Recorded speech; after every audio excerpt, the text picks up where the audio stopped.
میں اپنی سوچوں میں غلطاں کھڑا تھا کہ اچانک میرے عقب سے ایک بھاری لیکن ملائم سی آواز ابھری، کیا میں آپ کی کچھ مدد کر سکتا ہوں؟ میں چونک کر پلٹا۔ میرے سامنے میری ہی عمر کا ایک نوجوان ہاتھ میں تسبیح اور ہونٹوں پر ایک میٹھی سی مسکراہٹ لیے کھڑا تھا۔ سفید رنگ کے کرتے شلوار میں ملبوس اور چہرے پر کالی گھنی شرعی داڑھی خوب جچ رہی تھی۔ اس کی آنکھوں میں ایک خاص چمک اور لہجے میں عجیب سی مٹھاس تھی۔ میں نے مسکرا کر جواب دیا، جی بہت شکریہ، میں بس یوں ہی اس طرف چلا آیا تھا۔ آپ کی تعریف؟ تعریف کے لائق تو کچھ بھی نہیں ہے میرے پاس، ہاں البتہ تعارف کے لیے نام عبداللہ ہے۔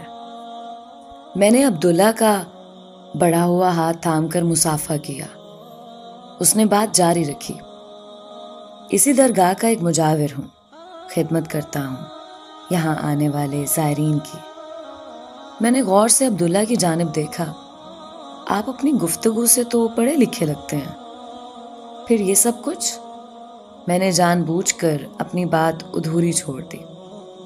وہ میری بات سن کر ہلکے سے مسکرایا۔ شاید آپ بھی پڑھائی کا مقصد صرف سرکاری نوکری کا حصول سمجھتے ہیں۔ ویسے میں نے بھی کچھ صفحے سیاہ تو کیے تھے، لیکن یہاں آ کر پتہ چلا کہ اب تک صرف وقت ہی ضائع کرتا رہا۔ بہرحال آپ بتائیے، میں آپ کی کیا خدمت کر سکتا ہوں؟ نہیں کچھ نہیں، دراصل میرے دوست نیچے ساحل پر میری راہ تک رہے ہوں گے۔ آپ سے مل کر اچھا لگا۔ میں نے عبداللہ کے کاندھے پر ہاتھ رکھ کر اسے دبایا اور واپسی کے لیے پلٹا۔ پیچھے سے عبداللہ کی آواز سنائی دی، کوئی منت نہیں مانگیں گے آپ؟ میں مسکرا کر پلٹا، چلیں یہ وعدہ رہا، جب بھی کوئی منت مانگنی ہوئی تو یہیں آپ کی اسی درگاہ میں آ کر مانگوں گا۔ امید ہے شنوائی ہوگی۔ میری بات سن کر عبداللہ بھی مسکرا دیا۔ مجھے انتظار رہے گا۔ میں اس کی جانب الوداعی انداز میں ہاتھ لہرا کر سیڑھیاں اتر گیا۔ نیچے وہ سبھی میرے لیے فکر مند ہو چکے تھے۔ مجھے دیکھتے ہی سب سے پہلے اینی برس پڑی، ساحر یہ کیا مذاق ہے؟ تم جانتے ہو ہم سب یہاں تمہاری وجہ سے کس قدر ہلکان ہو رہے تھے۔ کہاں چلے گئے تھے تم؟ کچھ ہمارا بھی خیال ہے تمہیں؟ وہ روحانسی سی ہو کر چپ ہو گئی۔ میں نے ان سب کے سامنے ہاتھ جوڑے، معاف کر دو یار، میرا ارادہ اتنی دیر لگانے کا نہیں تھا، بس دیر ہو ہی گئی۔ میں دوسری پہاڑی کی چوٹی پر بنی درگاہ دیکھنے کے لیے چلا گیا تھا۔ میرے منہ سے درگاہ کا نام سنتے ہی وہ سب یوں اچھلے جیسے میں نے ان کے سامنے کوئی بم پھوڑ دیا ہو۔ درگاہ؟ ساحر تم؟ خیریت تو ہے نا؟ ان سب کی حیرت بجا تھی۔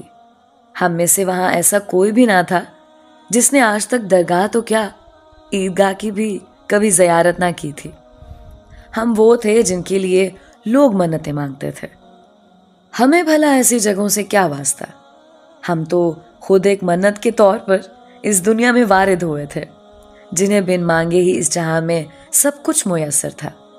پھر ہمیں کیا ضرورت تھی ان درگاہوں اور مسجدوں میں ماتھا ٹیکنے کی؟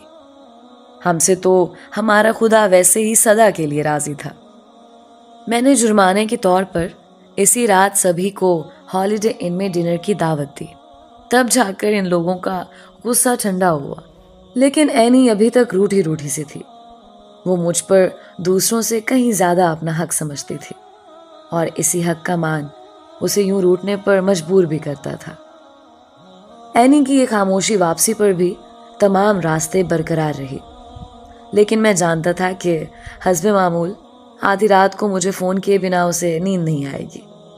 لیکن اس رات تھکن کی وجہ سے میں اس قدر گہری نیند میں تھا کہ نہ جانے کتنی گھنٹیوں کے بعد فون اٹھایا۔ دوسری جانب سے اینی کی پریشان اور کسی قدر جھنجھلائی ہوئی آواز ابھری، اتنی دیر کیوں لگا دی فون اٹھانے میں؟ اس کی جھنجھلاہٹ پر مجھے ہنسی آ گئی۔ ابھی چند گھنٹے پہلے ہی تم نے درجنوں لوگوں کی موجودگی میں یہ عہد کیا تھا کہ اب آئندہ तुम मुझसे कभी बात नहीं करोगे। तुम जानते हो ना, मैं तुमसे बात किए बिना नहीं रह पाऊंगी, इसीलिए इतना करते हो। यार मेरी क्या मजाल कि मैं गवर्नर साहब की इकलौती भतीजी के सामने जरा सी भी अकड़ दिखाने की जुर्रत कर सकूं। मुझे जेल जाने का कोई शौक नहीं है। मजाक मत करो साहिर, मैं बेहद संजीदा हूं। मैं सीधा होकर बैठ गया। अच्छा बोलो, क्या चाहती हो?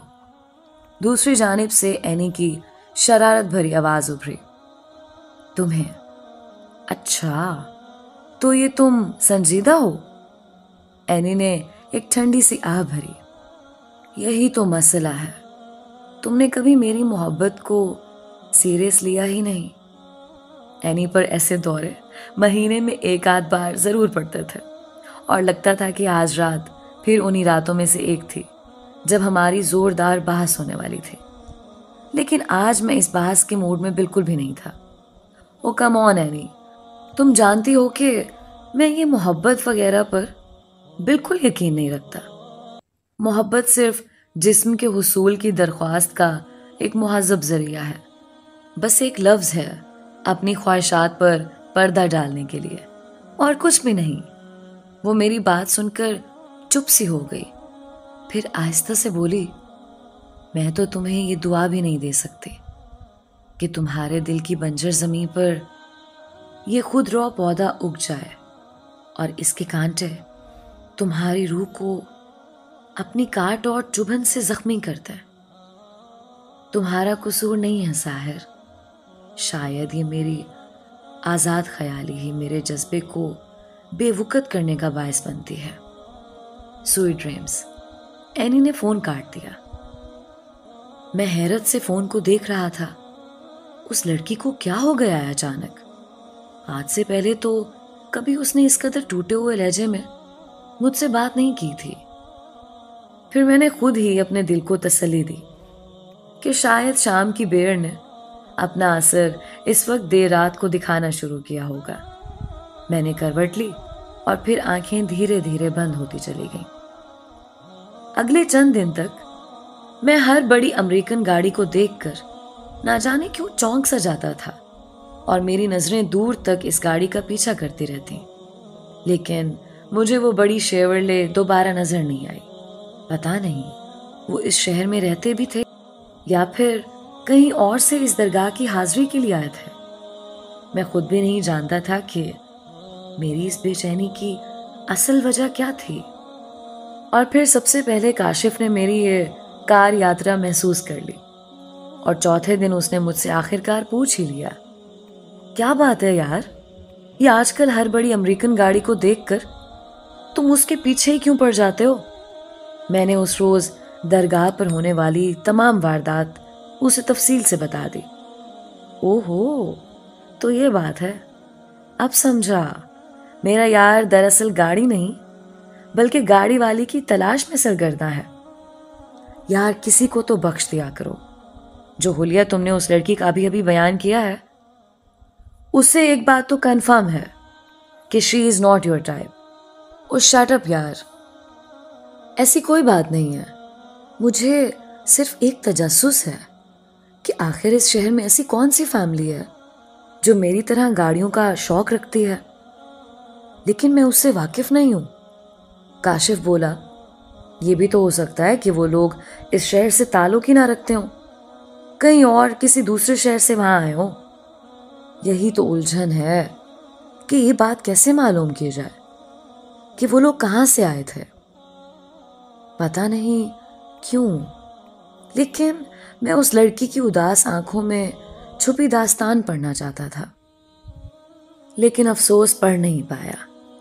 काशिफ कुछ देर तक गौर से मेरी जानिब देखता रहा, फिर एकदम अचानक खड़ा हो गया। चलो उठो। कहाँ? आओ उस आंखों की कहानी का राज जानने के लिए। चलो अब देर ना करो। मैं काशिफ की आदत से वाकिफ था। एक बार जो बात उसके जहन में बैठ जाती थी, फिर उसे निकालना हम में से किसी के बस की बात नहीं थी। कुछ ही लम्हों के बाद काशिफ की चरोकी जीप तेजी से उसी सड़क पर रवाना थी जो उस वीरान साहिल की पट्टी की जानिब जाती थी, जहां वो दरगाह वाक़ई थी। काशिफ ने जेब बिल्कुल सीढ़ियों के करीब लाकर खड़ी कर दी। मैंने हैरत से उसकी जानिब देखा। हम यहाँ क्यों आए हैं? तुम्हें वो गाड़ी यहीं नजर आई थी ना? तो अगर हमें उस गाड़ी का कोई सुराग मिल सकता है तो वो यहीं से मिलेगा।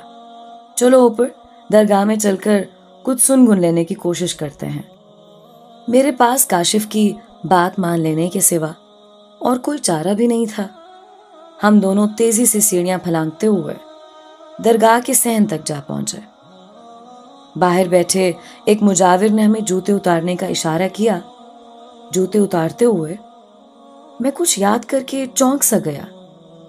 उस रोज भीड़ की वजह से शायद उस दरवाजे पर बैठे मुजाविर की मुझ पर नजर नहीं पड़ सकी थी, लिहाजा मैं जूतों समेत ही दरगाह के सहन में दाखिल हो गया था। मुझे तो इन आदाब का कुछ पता ही नहीं था, लेकिन अब्दुल्ला की नजर तो मेरे जूतों पर जरूर पड़ी होगी। तो फिर आखिर उसने मुझे जूते उतारने का क्यों नहीं कहा? मैं इसी सोच में गुम काशिफ के पीछे पीछे दरगाह के सहन में दाखिल हो गया। काशिफ ने धीरे से मेरे कान में कहा, मैं दरगाह के मुतवल्ली से उस गाड़ी का सुराग लगाने की कोशिश करता हूं, तुम यहीं ठहरो। मैं जानता था कि काशिफ ऐसे मामलात में पैसे की ताकत पर यकीन रखता था।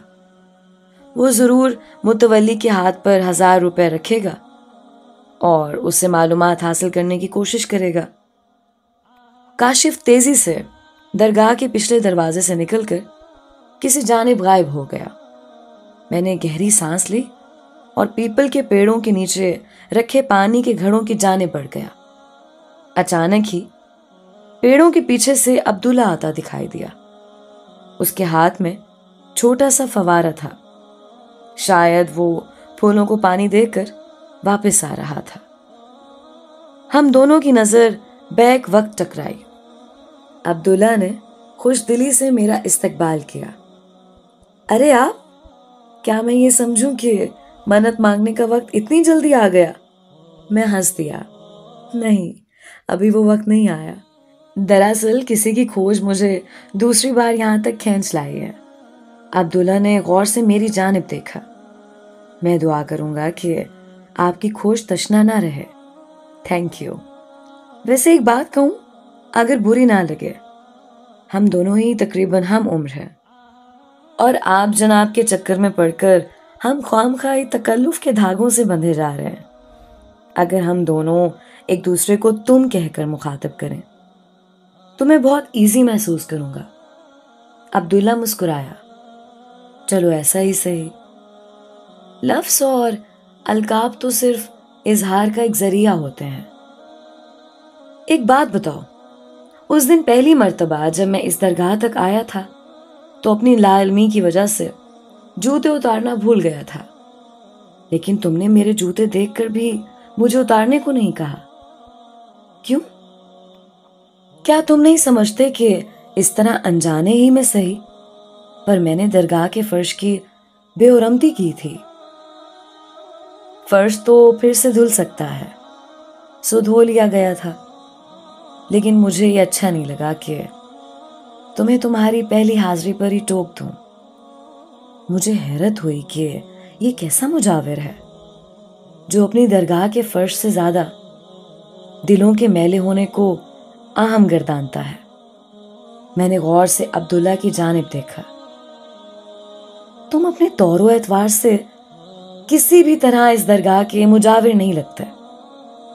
क्या मैं पूछ सकता हूं कि तुम यहां तक कैसे पहुंचे? अब्दुल्ला के चेहरे पर उसकी वही मली सी मुस्कुराहट फैल गई। बस यूं समझ लो कि मुझे किसी की खोज यहां तक लाई थी। तुम अपने तौरो अतवार से किसी भी तरह इस दरगाह के मुजाविर नहीं लगते। क्या मैं पूछ सकता हूं कि तुम यहां तक कैसे पहुंचे? अब्दुल्ला के चेहरे पर उसकी वही मली सी मुस्कुराहट फैल गई। बस यूं समझ लो कि मुझे भी किसी की खोज यहां तक खींच लाई है। तो क्या तुम्हारी खोज अभी मुकम्मल नहीं हुई? मेरी खोज तो शायद कभी मुकम्मल ना हो। मैं जिस रास्ते का मुसाफिर हूं उसकी मंजिल आने से पहले ही زندگی کی شام ہو جاتی ہے. یہ درگاہ بھی صرف میرا ایک پڑاؤ ہی تو ہے. جانے کب یہاں سے بھی کوچ کرنے کا پروانہ مل جائے. میں حیرت سے عبداللہ کا یہ فلسفہ سنتا رہا. یہ میری اس نوجوان سے دوسری ملاقات تھی اور دونوں مرتبہ میں نے محسوس کیا تھا کہ عبداللہ وہ نہیں ہے جو وہ بظاہر نظر آتا ہے. اتنے میں کاشف درگاہ کے عقبی حصے سے نمودار ہوا اور اس نے وہیں سے مجھے باہر نکلنے کا اشارہ کیا. میں نے عبداللہ سے رخصت چاہی. یہ ہماری دوسری لیکن تشنا ملاقات تھی. امید ہے تیسری ملاقات جلد ہوگی اور ہم دونوں تب ٹھیک طرح سے ایک دوسرے کو جان پائیں گے. عبداللہ نے مسکرا کر مجھ سے جوابی مصافحہ کیا. جب جب جو جو ہونا ہے تب تب سو سو ہوتا ہے. میں کاشف کی وجہ سے جلدی میں تھا، لہٰذا عبداللہ کی اس گہری بات پر زیادہ غور نہ کر سکا. کاش میرا فہم اس وقت اس قدر وسیع ہوتا اور عبداللہ کی اس پیشگوئی کو سمجھ پاتا کہ آئندہ میری زندگی میں کیسے کیسے طوفان برپا ہونے والے ہیں. جب میں درگاہ سے باہر نکلا تب تک کاشف جیپ میں سوار ہو چکا تھا. میرے بیٹھتے ہی اس نے ایک جھٹکے سے جیپ آگے بڑھا دی. کام بن گیا ہے، میں نے پوری معلومات حاصل کر لی ہیں. میں نے بے چین ہو کر کاشف سے وضاحت چاہی. رکو مت، بولتے رہو. کاشف نے گاڑی ہائی وے پر ڈال کر ریس بڑھا دی. دراصل پچھلی مرتبہ جب یہاں ہم ریس کے لیے آئے تھے تب وہ جمعرات کا دن تھا، اسی لیے اس دن یہاں تمہیں بہت زیادہ بھیڑ بھی نظر آئی تھی. وہ گاڑی بھی یہاں ہر جمعرات کو آتی ہے. گاڑی کے مالکان کے بارے میں تو میں کچھ زیادہ جان نہیں سکا، بس اتنا پتہ چلا ہے کہ کوئی جدی پشتی رئیس ہیں. جن دو عورتوں کو تم نے دیکھا تھا وہ ماں بیٹی ہیں. کبھی کبھار ان کے ساتھ لڑکی کا باپ بھی چڑھاوا چڑھانے آ جاتا ہے.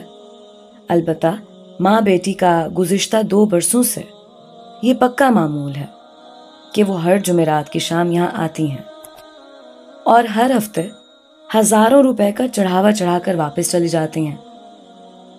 تمہیں یہ سب کچھ کس سے پتہ چلا؟ میرا مطلب ہے کہ جمعرات کی شام آنے والے زائرین کی تعداد تو اچھی خاصی ہوتی ہوگی. پھر ان کے درمیان ایک خاص خاندان کو یاد رکھنے والا کون ہو سکتا ہے؟ کاشف زور سے ہنسا. آپ کی اسی معصومیت پر قربان جانے کو جی چاہتا ہے جناب. یار، چاہے ہر جمعرات سینکڑوں لوگ درگاہ کی زیارت کو آتے ہوں، پر ان میں سے کوئی بھی ایسا نہیں ہوگا جو ہر بار ہزاروں روپے کی نظر دیتا ہو. اور پھر ان کی گاڑی اور رکھ رکھاؤ کو تم نے خود نوٹس کیا ہے. ایسے لوگ ہزاروں کی بھیڑ میں بھی ہوں تو تب بھی انہیں پہچانا جا سکتا ہے. اب اپنا زیادہ سر مت کھپاؤ، صرف 2 دن کی بات ہے. اس جمعرات کو ہم خود یہاں درگاہ کے دروازے کے قریب ڈیرا لگائے بیٹھے ہوں گے. صرف ایک بار کار کا رجسٹریشن نمبر پتہ چل جائے، پھر اس خاندان کا کھوج لگانا میرے بائیں ہاتھ کا کھیل ہے. جسٹ ویٹ میری جان. اگلے 2 دن میری زندگی کے شاید سب سے زیادہ بے چین شب و روز تھے، پر وقت کسی طور گزر ہی جاتا ہے. سو یہ 2 دن بھی کٹ ہی گئے اور جمعرات کی سپہر میں اور کاشف دونوں ہی اسی پہاڑی چٹان کی چوٹی پر بیٹھے اس کار کا انتظار کر رہے تھے جہاں سے پہلی مرتبہ میری نظر اس گاڑی پر پڑی تھی. وقت بھی اس کچھوے کی طرح دھیرے دھیرے سرک رہا تھا جو دور ساحل کے کنارے پانی میں اترنے کی کوشش میں سرگرداں تھا، لیکن ہر بار سمندر کی ایک بڑی لہر اسے اٹھا کر پھر سے دور ریتلے ساحل پر پٹخ دیتی تھی. میں نے بھی جتنی مرتبہ اپنی کلائی پر بندھی گھڑی دیکھی مجھے یہی لگا کہ میری گھڑی کی سوئیوں کو بھی وقت کی ایسی ہی کوئی منہ زور لہر اٹھا کر بار بار پیچھے پٹخ دیتی ہے. شاید وہ میرا 13واں سگریٹ تھا جب اچانک کاشف زور سے چلایا، وہ آ گئی. میں متوقع انتظار کے باوجود یوں زور سے چونک کر پلٹا جیسے کوئی انہونی ہو گئی ہو۔ دور بل کھاتی سڑک پر وہی شیورلے ریت اڑاتی دوڑتی چلی آ رہی تھی۔